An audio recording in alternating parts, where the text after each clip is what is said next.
চুরাইবাড়ি থানার গোবিন্দপুরের ডাকাতি কাণ্ডে ধৃত আরও এক ডাকাত উদ্ধার। ডাকাতির কাণ্ডে ব্যবহৃত দা শাবল সহ টিএসআর জওয়ানের পোশাক। এলাকায় তীব্র চাঞ্চল্য। চুরাইবাড়ি থানার পুলিশের অভিযানে আটক গোবিন্দপুরের ডাকাতি কাণ্ডের সঙ্গে জড়িত আরও এক ডাকাত উদ্ধার। ডাকাতি কাণ্ডে ব্যবহৃত দা শাবল সহ টিএসআর জওয়ানের পোশাক।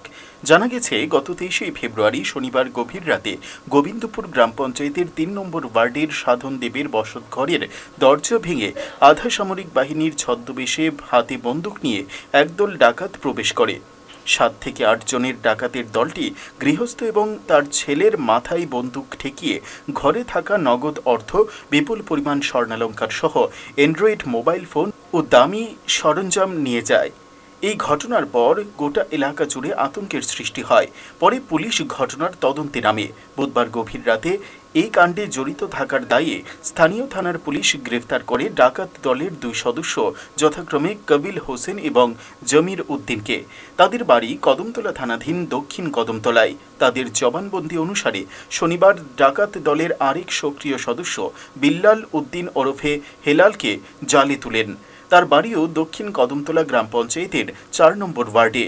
সেই সাথে ডাকাতি কাণ্ডে ব্যবহৃত দা শাবল সহ টিএসআর জওয়ানদের পোশাক গোবিন্দপুর এলাকার একটি গভীর জঙ্গল থেকে ডিসিএম জিনিয়াস দেববর্মার উপস্থিতিতে উদ্ধার করা হয় বলে জানান অফিসার ইনচার্জ খোকন সাহা।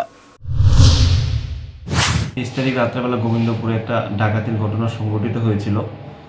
তারপর আমরা তদন্তক্রমে প্রথম আমরা 2 জনকে গ্রেপ্তার করি। তাদের নাম হচ্ছে কাবিল হোসেন এবং জামির উদ্দিন। তারপর তাদেরকে কোর্টে ফরওয়ার্ড করি পুলিশ রিমান্ড চেয়ে। তো যথারীতি মাননীয় আদালত 3 দিনের পুলিশ রিমান্ড দেয়।